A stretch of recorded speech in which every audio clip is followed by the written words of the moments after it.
Daily. Taste the Daily. Police కస్టడీలో జోగి ఏం చెప్పారంటే వివరాల్లోకి వెళ్ళినట్టయితే ఈ కల్తీ మద్యం కేసుకు సంబంధించిన ఎపిసోడ్లో జోగి బ్రదర్స్ వర్సెస్ అద్దెపల్లి బ్రదర్స్. నువ్వే చేసావంటే నువ్వే చేసావు, నాకేం సంబంధం లేదంటే నాకేం సంబంధం లేదు అంటూ ఉంటారు.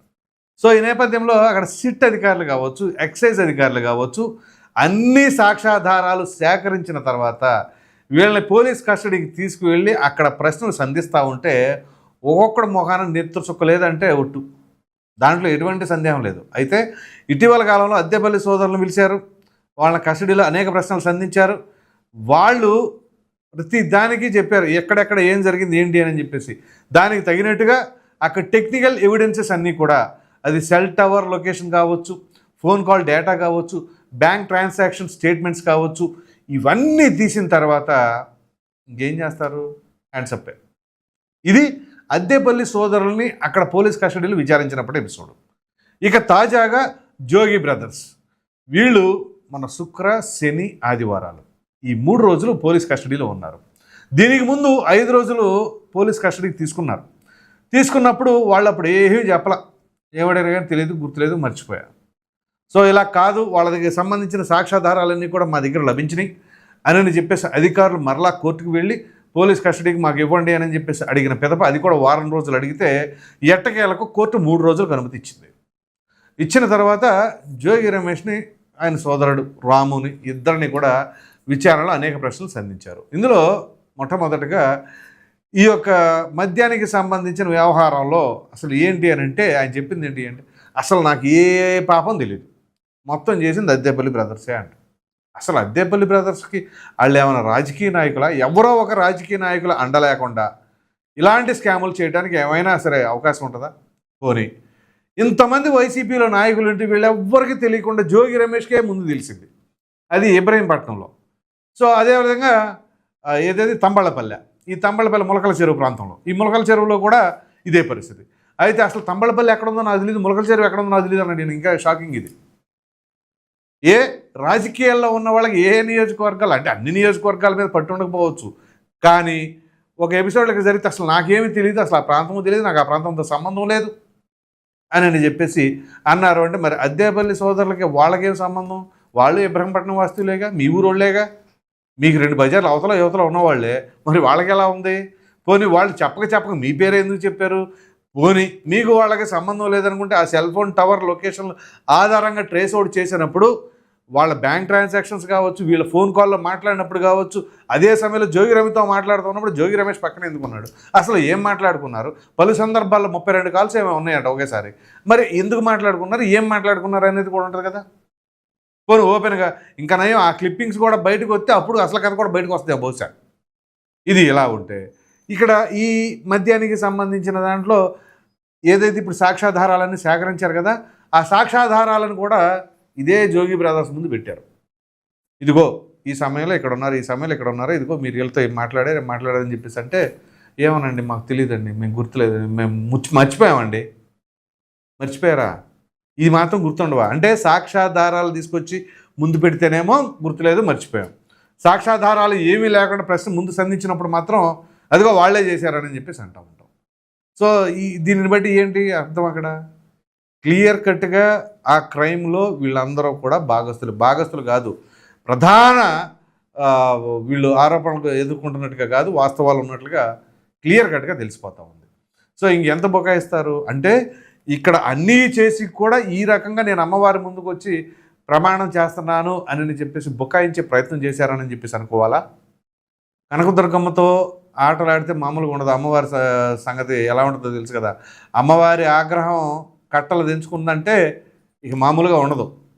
సో అక్కడ ఆ పరిస్థితి లేకపోతే విజయవాడ కనకదుర్గమ్మ అమ్మవారు అందుబాటులో ఉన్నారు కదా అని చెప్పేసి అక్కడ గుడికి వెళ్ళిపోయి ఏముందిలే మనం అట్లా ప్రమాణం చేస్తే, అయినా ప్రమాణం చేయడానికి కుటుంబ సభ్యులు ఎందుకండి? వాళ్ళందరూ ఎందుకు? ఏదైనా చేస్తే మీరు డైరెక్ట్గా చేయాలి, అందులో కుటుంబ సభ్యులను ఇన్వాల్వ్ చేయటం ఎందుకు? అక్కడ మీరు గమనించండి, ఆ కేసుకు సంబంధించిన అంశం అప్పటికి ఎన్ని రోజుల నుంచో నలుగుతూ ఉంటే అమ్మవారి దగ్గర ప్రమాణం చేసి 24 గంటల వల్ల ఈలోపు అరెస్ట్ అయ్యారు. అది అమ్మవారి పవర్ అంటే. సరే మనం మరీ డివోషనల్గా వెళ్ళకపోయినా అక్కడ చేసినా కానీ నేను చెయ్యలేదు అని చెప్పేసి దైవ సన్నిధిలో చేస్తున్నారు ప్రమాణాలు అని అంటే ఎంత ధైర్యం ఉండాలి, ఎన్ని గట్స్ ఉండాలండి. సో ఇక్కడ పోలీసు విచారణలో వాళ్ళు సాక్ష్యాధారాలు అన్నీ చేతిలో పెట్టుకొని ప్రశ్నిస్తేనే మాకేం గుర్తులేదు అని చెప్పేసి అనే పరిస్థితి.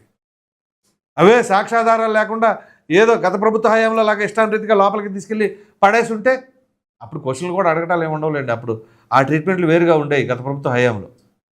సో ఇప్పుడు వీళ్ళందరూ కూడా ప్రొసీజర్ ప్రకారంగా ఎలా పడితే అలా తొందరపడకుండా సరిగ్గా సాక్ష్యాధారాలు ఉన్నాయా లేవా 1-4 సార్లు సూక్ష్మంగా గమనించి అన్నీ కూడా పరిశీలించి పక్కాగా ఉన్నాయి ఎవిడెన్స్లు అన్న తర్వాతే వాళ్ళు కోర్టు ద్వారా ఇవన్నీ చేస్తూ ఉన్నారు. మరి ఇంత జరుగుతుంటే మరి ఈ ప్రకారంగా మాట్లాడుతున్నారంటే ఎన్నిసార్లు వీళ్ళు పోలీస్ కస్టడీకి తీసుకున్నా కానీ ఇదే తరహాలో తెలియదు గుర్తులేదు మర్చిపోయారని చెప్తారా? అందుగురించేనా నార్కోటిక్ టెస్ట్కి రెడీ అని చెప్పేసి. అంటే నార్కోటిక్ టెస్ట్ అంటే చేసేస్తారా ఎవరికి పడితే వాళ్ళకి? దానికి కోర్టు పరిమితులు ఉంటాయి కొన్ని. అది ఏ కేసులు, కొన్ని కేసులు తప్పదో అని అనుకున్నప్పుడు అది కూడా హైలీ కాంప్లికేటెడ్ కేసుల్లోనే ఉంటాయి అవి. అంతేగాని ఈ కుంభకోణాలు, ఈ కల్తీ మద్యాలు వీటికి సంబంధించి నార్కోటిక్ టెస్ట్కి రెడీ, నేను లైట్ డిటెక్టర్ టెస్ట్ పెట్టుకోండి, నన్ను ఏదైనా చేసుకోండి అని చెప్పేసి ఆ రోజు అంత గట్టిగా మాట్లాడిన వ్యక్తి మరి ఇవాళ అంత ఇదిగా ఎందుకు మాట్లాడలేకపోతున్నారు? ఇదే వ్యక్తి ఒకసారి గుర్తు చేసుకోండి, అధికారంలో ఉన్న ఏ రకంగా వ్యవహరించారో.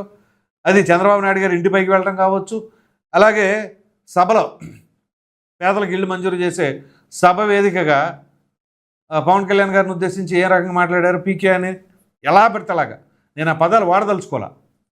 సో అటువంటి వ్యక్తి ఇవాళ పోలీస్ కస్టడీలో మరి ఇంతకాలం నుంచి బెయిల్ రావట్లేదు. అనేక సందర్భాలు కోర్టును ఆశ్రయించారు, అయినా బెయిల్ ఎందుకు రావట్లా? చాలా బలమైన సాక్ష్యాధారాలు ఉన్నాయి. ఆల్రెడీ ఛార్జ్ షీట్ కూడా నమోదయ్యి ఉంది. ఆ ఛార్జ్ షీట్లో అన్నీ నమోదు చేసి పెట్టారు. ఏమేమి ఉంది, ఏంటి, ఇలా ప్రమేయం ఎంతవరకు ఉంది, ఎన్ని లక్షలు ఏ రకంగా మారాయి ఏంటి అని చెప్పేసి. పైగా బ్యాంక్ స్టేట్మెంట్ కూడా ఉంది కదా, అద్దెపల్లి సోదరుల నుంచి వీళ్ళకి ఎట్లా ట్రాన్స్ఫర్ అయ్యింది, ఎప్పుడు ట్రాన్స్ఫర్ అయ్యింది, ఎంత ట్రాన్స్ఫర్ అయ్యింది అనేది కూడా క్లియర్ కట్గా ఉన్నాయి. అన్ని ఎవిడెన్స్లన్నీ ఎస్టాబ్లిష్ చేసిన తర్వాతే కదా సిట్ అధికారులు ఈ రకంగా కేసులో ముందుకు వెళ్ళింది. సో ఇక ఎవరు ఎన్ని చెప్పినా ఎంత బుకాయించినా అసలు వాస్తవాలన్నీ కూడా ఆ సాక్ష్యాధారాలతో సహా అధికారుల దగ్గర ఉన్నాయి కాబట్టి ఇక ఎన్ని చెప్పినా మసిబూసి మారేడుగా చేద్దాం అనుకున్నా సరే అవన్నీ జరిగే ఆస్కారం అయితే లేదు అనేది మాత్రం క్లియర్ కట్గా అర్థమవుతుంది. సరే ఎంతకాలం చెప్పేసి ఈ ప్రకారంగా మాట్లాడితే తెలియదు, గుర్తులేదు, మర్చిపోయానని చెప్పేసి అంటారా? ఎందుకంటే రేపు 12వ తేదీ వరకు కూడా వీళ్ళకి రిమాండ్ పొడిగింపు ఉంది. సో ఆ తర్వాత ఏం జరగబోతుంది అనేది కూడా చూడాలి. ఎందుకంటే న్యూ ఇయర్ అక్కడే జైల్లోనే సరిపోయింది, రేపు సంక్రాంతి కూడా అక్కడే ఉంటుందా ఏంటో కానీ మరి 12వ తేదీన బెయిల్ ఏమైనా మంజూరు అవుతుందా? ఎందుకంటే సరైన సాక్ష్యాధారాలన్నీ కూడా ఉన్నాయి కాబట్టి ఇక బెయిల్ మంజూరు అవడం అనేది దాదాపుగా కష్టంగానే ఉన్నట్లుగా న్యాయ నిపుణులు అభిప్రాయపడుతూ ఉన్నారు.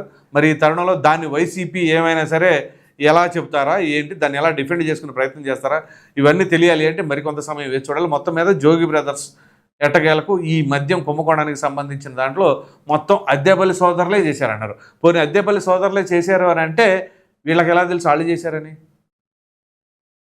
పోనీ అనుకుందాం, నేను చేయలేదు అని చెప్పడం వేరు, వాళ్ళే చేశారు అన్నారంటే వాళ్ళే చేశారు అనడానికి వీళ్ళ దగ్గర ఏదైనా ఒక ప్రూఫ్ ఉండాలిగా. సో ఆ విధంగా అద్దెపల్లి సోదరుల మీదే వీళ్ళు అంటున్నారు అని అంటే ఖచ్చితంగా వీళ్ళకు ఒక అవగాహన ఉంది, ఏం జరిగింది ఏంటి అనేది కూడా క్లారిటీ ఉంది. సో అద్దెపల్లి సోదరులే ఎలా చేశారు, ఎందుకు చేశారని మీరు ఎలా చెబుతున్నారు అని చెప్పేసి చెప్పాలి. లేదా అద్దెపల్లి సోదరులు మా మీద కక్షపూరిత ధోరణితో చెబుతున్నారు, మాకు వాళ్ళకి పాత గొడవలు ఉన్నాయని చెప్పేసి అంటాం, అది వేరు. అలా కాకుండా వాళ్ళే చేశారు అంటున్నారంటే అక్కడ వీళ్ళు దొరికిపోయారా, ఏమనుకుంటున్నారని మీ అభిప్రాయం అయితే కామెంట్ సెక్షన్లో తప్పకుండా తెలియజేయండి. Thank you.